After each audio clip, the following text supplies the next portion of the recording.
तो welcome back और YouTube channel NTA वाला। आज दोस्तों मैं क्या लेकर के आया हूं, जैसे कि आप सब देख रहे होंगे पीछे बैकग्राउंड में लगा हुआ है कि बिहार इंटर परीक्षा 2025 के लिए अभी जो स्टूडेंट इसकी तैयारी कर रहे हैं, ये खास करके वीडियो उन लोग के लिए है। जैसे कहने का मतलब क्या है, एक रोड मैप मैं लेकर के आया हूं हिंदी के लिए। इसमें एक चीज नोटिस कीजिएगा, हमने यहाँ पे लिखा हुआ है कि कैसे 95% को हम क्या करें, स्कोर करें। तो 95% प्लस स्कोर करने के लिए आपको सबसे पहले सब्जेक्ट का क्या करना पड़ेगा, एक रोड मैप बनाना पड़ेगा कि आखिर मैं इसमें किस प्रकार से तैयारी करूं ताकि मेरा 95 प्लस स्कोर हो जाए। तो चलिए वीडियो को देर ना करते हम लोग चालू करते हैं। इसमें मैं बहुत सारी ऐसी चीजें लेकर के आया हूं जो आपको पता नहीं होगी, ठीक ना। तो देखते हैं। वीडियो कंप्लीट होने के बाद से इसके जितने भी नोट्स आएंगे वो आपको बिल्कुल फ्री में प्रोवाइड कराया जाएगा। इसके कोई भी चार्जेस आपको नहीं लगेंगे। एक नोट्स को बनाने में बाबू बहुत मेहनत लगता है, दिन भर रात भर उसके लिए क्या करना पड़ता है, टाइपिंग करना पड़ता है, लेकिन इसको मैं आप लोगों को बिल्कुल फ्री में दूंगा, ठीक ना। तो इसके लिए क्या करना होगा कि आपको इस चैनल को सब्सक्राइब करना होगा और इससे जुड़े रहना होगा। तो चलिए इसमें है सबसे पहले इस वीडियो के अंदर क्या क्या होने वाला है। तो सबसे पहले नया सिलेबस क्या है, चेंजिंग क्या हुआ है, इसमें सब आपको मैं बताने वाला हूं। और बेस्ट बुक इसके लिए क्या होगा, जैसे कहने का मतलब आपको तो एक पता है कि हिंदी की जो किताब है दिगंत भाग 2 है, उसको तो पढ़ना ही पढ़ना है, लेकिन इसके अलावा आपको कौन कौन सा बुक पढ़ना होगा व्याकरण को लेकर के, उसके लिए भी मैं इसमें बताया हूं। और साथ में आप 95 प्लस स्कोर कैसे करेंगे और फुल नोट्स आपको मिलेगा, एकदम बेहतरीन ढंग से जो बनाया गया है वो आपको मिलेगा, ठीक ना। तो चलिए हम आगे बढ़ते हैं। इसमें सबसे पहले हम लोग देखेंगे, चलिए कुछ चीजें हैं सामने, हम लोग देखते हैं। खुद की पहचान बनाने में जो मजा है वो किसी की परछाई बनने में नहीं। अब है यहां से हम चालू करते हैं। देखिए सबसे पहले आप जानते हैं कि आपका जो हिंदी का सब्जेक्ट है, हिंदी आपका टोटल 100 नंबर का होने वाला है, 100 नंबर का होने वाला है। और अभी के जितने भी एग्जाम चल रहे हैं उसमें 50% जो क्वेश्चन कर दिया है वो आपका क्या कर दिया है, वो आपका ऑब्जेक्टिव कर दिया है। तो इसकी तैयारी विशेष ढंग से करनी होगी, ठीक ना। देखिए ऑब्जेक्टिव जो क्वेश्चन होता है ना, उसकी सबसे बड़ी खूबी क्या होती है, अगर वो सही है तो सही है और नहीं तो वो गलत होने के चांसेस 100% है। लेकिन वहीं अगर सब्जेक्टिव क्वेश्चन है, तो उसमें क्या होता है कि मान लीजिए 3 नंबर का कोई प्रश्न है, तो 3 नंबर का प्रश्न है, लिखिएगा, थोड़ा बहुत गलत सही हो जाएगा तो उसमें काट छाट करके आपको मे भी हो सकता है 2 नंबर मिल जाए, लेकिन ऑब्जेक्टिव क्वेश्चन गलत है तो वो गलत है, ठीक ना। तो इसमें देखिए सबसे पहले बुक जो होता है, बुक से जो क्वेश्चन, और 55% जो होता है क्वेश्चन वो आपका व्याकरण का होता है। यानी कि आपको हम यही बोलेंगे कि व्याकरण पर विशेष ध्यान देना होगा। तो क्या व्याकरण पर विशेष ध्यान दीजिएगा तो इसको छोड़ दीजिएगा। आपको 95 प्लस स्कोर करने के लिए, 95 प्लस स्कोर करने के लिए आपको क्या करना होगा, कि आपको बुक भी उतना ही ध्यान से पढ़ना होगा जितना ध्यान से आपको व्याकरण पढ़ना होगा। एक एक नंबर का वैल्यू बहुत ज्यादा होता है ना एग्जाम में। देखिए इसमें है क्या, उसको देखते हैं हम लोग। देखिए जो बुक है उसमें 45% का क्वेश्चन आएगा, और उसमें क्या होता है, जो बुक होता है ना उसको 2 भागों में बांटा गया है। एक आपका बांट दिया है गद्यखंड और दूसरा बांट दिया है काव्यखंड। इसमें क्या पूछे जाएंगे, तो ये सब होते हैं कविता होते हैं, क्या होते हैं, कविता होता है। और ये सब क्या होता है, ये सब होता है कहानी होता है, कहानी होता है। तो कहने का मतलब क्या है, कहानी भी आपको यहां से कवर करा दिया जाएगा, यहां से कविता भी कवर करा दिया जाएगा। और उसमें देखिए उसमें आपको क्या मिलेगा, शॉर्ट क्वेश्चन भी मिल जाएगा और यहाँ पे लॉन्ग क्वेश्चन भी मिल जाएगा और साथ में ऑब्जेक्टिव क्वेश्चन भी मिल जाएगा। तो इतना अच्छा कंबो आपको यहाँ पे मिल रहा है, तो फिर दूसरे जगह जाने की क्या आवश्यकता। मैं आपसे ज्यादा समय नहीं लूंगा, बस वीडियो में 1-2 वीडियो आप जज कीजिए और देखिए कि यहाँ से आपको क्या सीखने को मिल रहा है, क्या यहाँ से आप अचीव कर रहे हैं, ठीक ना। और व्याकरण जो है, व्याकरण लगभग आपका जो लेवल रहेगा आपका क्लास 10th वाला लेवल रहेगा। यानी आप क्लास 10th में भी पढ़े होंगे तो वहां पर भी आपको हिंदी पढ़ाई गई होगी, तो हिंदी पढ़ाकर उसमें आपको व्याकरण भी पढ़ाया गया होगा। तो ऐसा थोड़ी ना है कि व्याकरण में वहां पर पढ़े हैं संधि तो यहाँ पे संधि बदल जाएगा, वहां पर वर्णमाला पढ़े हैं तो यहाँ पे वर्णमाला बदल जाएगा। ये कुछ चेंज होने वाला नहीं है, बस थोड़ा सा लेवल का चेंजिंग होता है और वो भी कुछ ज्यादा नहीं होता है, ठीक ना। तो चलिए हम आगे बढ़ते हैं, आगे बढ़ते हैं। हाँ एक चीज यहाँ पे हम आप लोगों को और बताएंगे, उसको देखिए। उसको देखिए यहाँ पे इसमें है क्या कि जो 45% क्वेश्चन करने वाला है ये बुक से, और यहाँ पे जो ऑब्जेक्टिव क्वेश्चन पूछे जाएंगे, ऑब्जेक्टिव क्वेश्चन पूछे जाएंगे उसमें 100 क्वेश्चन रहेगा। 100 क्वेश्चन में आपको बनाना कितना है? 50 क्वेश्चन बनाना है। ऑब्जेक्टिव के जो 100 क्वेश्चन होंगे उसमें आपको 50 क्वेश्चन ही बनाना है। इसमें हम आपको पूरी गारंटी के साथ दावा करते हैं कि जब हम पूरा सिलेबस को खत्म कर देंगे, सिलेबस पूरा खत्म हो जाएगा, तो उसमें 80 प्लस क्वेश्चन आप क्या कीजिएगा, 80 प्लस क्वेश्चन आप सॉल्व कर दीजिए। लेकिन आपको कितना सॉल्व करना है?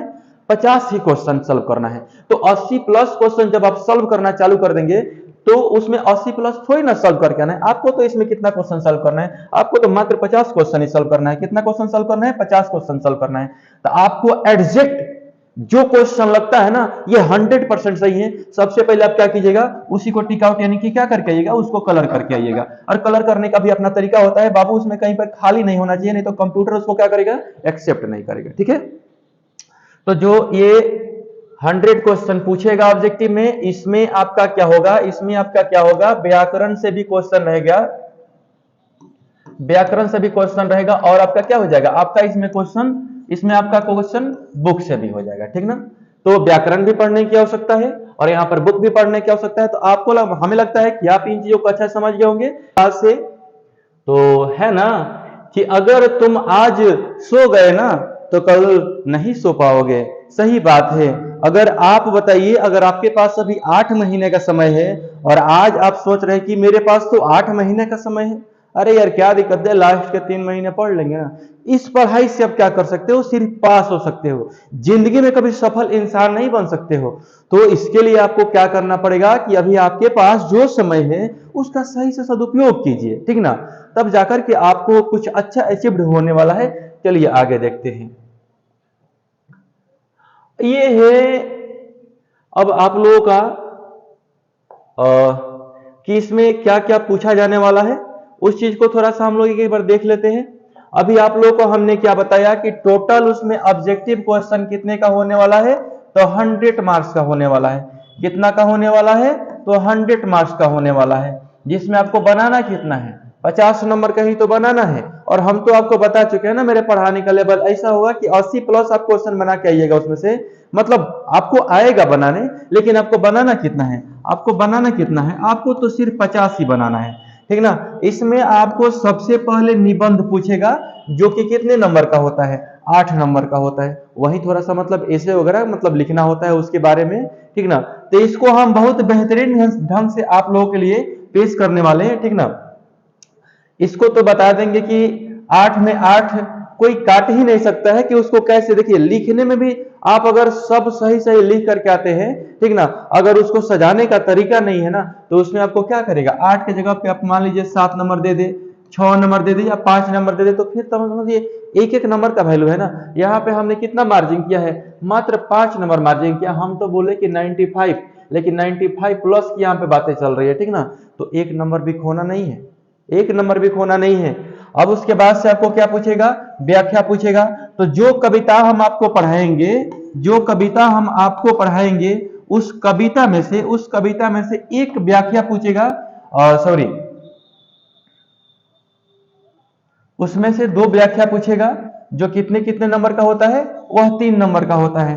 तो कहने का मतलब क्या है, एक बार जब पूरा बुक पढ़ा देंगे व्याख्या के साथ, पूरा उसको हम ऐसे एक्सप्लेन कर देंगे ना कि सीधे एकदम माइंड में बैठ जाएगा, दिमाग में बैठ जाएगा। ठीक ना, और पूछने वाला है पत्र लेखन। जो आप चिट्ठी लिखते हैं ना, चिट्ठी लिखते हैं ना, बचपन में हम लोग को एक चिट्ठी लिखवाया जाता था कि अपने पिताजी के पास क्या कीजिए, एक पत्र लिखिए, किताब खरीदना है या पैसे की आवश्यकता है, वगैरह वगैरह बहुत सारा वर्क इसमें हो सकता है। ठीक ना, तो उसी में से एक हम लोग करेंगे, तरीका बता देंगे, आप कैसा भी पत्र लिख लीजिएगा। ठीक ना, आप निश्चिंत रहिए। लघु उत्तरीय प्रश्न का जहां बात पूछता है, लघु उत्तरीय प्रश्न आपको 2 नंबर का पूछा जाएगा, और वह क्वेश्चन कितना रहेगा, वह क्वेश्चन 5 रहेगा। तो 5 क्वेश्चन रहेगा तो वह कितना कितना हो जाएगा, वो क्वेश्चन आपका हो जाएगा 2 नंबर वाला क्वेश्चन है तो 10 नंबर का क्वेश्चन हो जाएगा। ठीक ना, यह लघु उत्तरीय प्रश्न की बातें हैं यहाँ पे। ठीक ना, एक बार देख लीजिए फिर से, निबंध पूछने वाला है, व्याख्या पूछने वाला है, पत्र लेखन पूछने वाला है, और लघु उत्तरीय प्रश्न पूछने वाला है। ठीक ना, अब उसके बाद से क्या पूछेगा इसमें, तो उसमें पूछेगा आपका दीर्घ उत्तरीय प्रश्न पूछेगा। तो दीर्घ उत्तरीय प्रश्नों की जो संख्या रहेगी वो 3 रहेगी, और एक क्वेश्चन कितने का रहेगा, एक क्वेश्चन 5 नंबर का रहेगा, ठीक ना, वह आपका 15 नंबर का हो जाता है। और संक्षेपण कुछ एक पैराग्राफ देता है और उसमें से कुछ लाइनों को निकाल करके लिखना होता है और संक्षेपित शब्दों को लिखना होता है, और बड़ा ही ढंग से उसको सजाना पड़ता है, क्योंकि देता है 100 शब्दों में, 150 शब्दों में, और लिखना पड़ता है मतलब उसको 40 शब्दों में, 35 शब्दों में, ठीक ना। तो उसको कैसे लिखना है उसको भी आप लोग बताएंगे। विश्वास रखिए, सिलेबस आपको समय से पहले समाप्त करके देंगे हम, ठीक ना। और इस कड़ी में सबसे जो महत्वपूर्ण बातें होती है वह होता है आपका हेल्थ। देखिए, कहने का मतलब ये है कि अगर मान लीजिए अगर आज आपको कोई मोटिवेट कर देता है, हालांकि कोई इस धरती पे नहीं है जो आपको मोटिवेट कर सकता है, ठीक ना, वो मोटिवेशन आपको खुद से मिलनी चाहिए, वो मोटिवेशन आपके अंदर खुद से जनरेट होना चाहिए। वो कैसे जनरेट होता है? अरे भाई, आप एक बार एक काम करो ना, अपने घर वालों का चेहरा देख लो, अपने माँ का चेहरा देखो, अपने पिताजी का चेहरा देखो, कि आपको पढ़ाने के लिए घर द्वार छोड़ करके सुबह से शाम तक काम करते हैं और शाम को आते हैं हारे थके, और आप उसमें फिर बोलते हो कि ये है वो है। आप गार्जियन के मजबूरियों को देख लीजिए, समझ लीजिए ना, तो दुनिया का सबसे बड़ा मोटिवेशन वही होता है, ठीक ना। तो अगर आपको आज किसी चीज को लेकर के इतना ज्यादा मोटिवेशन आए, और आपने क्या किया, गए और 8 बजे से पढ़ते पढ़ते सुबह का 3 बजा दिया, और दूसरे दिन क्या होता है, आपका तबीयत खराब हो जाएगा। तो इसमें एक बहुत ही अच्छी कड़ी होती है हेल्थ, ठीक ना। हेल्थ पर भी क्या करना है, ध्यान रखना है। अगर आपका हेल्थ सही रहेगा ना, तभी आप कुछ कर पाइएगा, नहीं तो एक हफ्ते में 3 दिन आप अस्वस्थ रहते हैं और 3 दिन स्वस्थ रहते हैं, तो फिर कैसे पढ़ाई कर पाइएगा, ठीक ना। तो जिस मनुष्य के पास अच्छा स्वास्थ्य नहीं है, तो समझो उसके पास सब कुछ होते हुए भी कुछ नहीं है। अगर आपके पास हेल्थ है तो सब कुछ है, और हेल्थ नहीं है तो समझो कुछ भी नहीं है, हर चीज निरर्थक है आपके लिए। अब देखिए इसमें क्या है, इसमें देखिए यहां पे टॉपिक वाइज एक्सप्लेनेशन इसमें आपको मिलेगा। ना एक क्वेश्चन छोड़ने वाले हैं, चाहे वह शॉर्ट क्वेश्चन हो चाहे वह लॉन्ग क्वेश्चन हो, इसमें एक ऑब्जेक्टिव छोड़ने वाले नहीं है, चाहे वो ऑब्जेक्टिव कैसा भी हो, ऑब्जेक्टिव को भी एक्सप्लेन करके ही बताएंगे आपको, ठीक ना। तो फुल एक्सप्लेनेशन मिलने वाला है, और टॉपिक वाइज इसमें आपको क्या मिलने वाला है, एमसीक्यू, यानी कि आपको ऑब्जेक्टिव क्वेश्चन मिलने वाला है, ठीक ना। टॉपिक वाइज ही उसको भी निकाल करके रखा गया है, और इंपॉर्टेंट शॉर्ट क्वेश्चन और लॉन्ग क्वेश्चन को इसमें दिया गया है, ठीक ना। और रही बात सिलेबस की, तो सिलेबस तो चालू हो ही चुका है।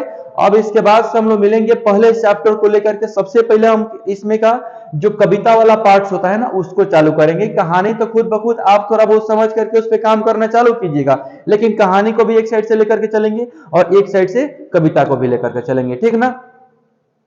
और आज का दी हुई जानकारी अगर आपको थोड़ी सी भी अच्छी लगी हो तो इस चैनल को सब्सक्राइब जरूर कीजिए। आपसे रिक्वेस्ट है कि थोड़ा सा हमें भी सपोर्ट कीजिए, हमें भी आगे बढ़ने का मौका दीजिए। और मिलते हैं एक अगली वीडियो में, और इसका पहला चैप्टर लेकर के फुल एक्सप्लेनेशन के साथ। तब तक के लिए मुझे दीजिए इजाजत। जय हिंद, जय भारत, जय बिहार।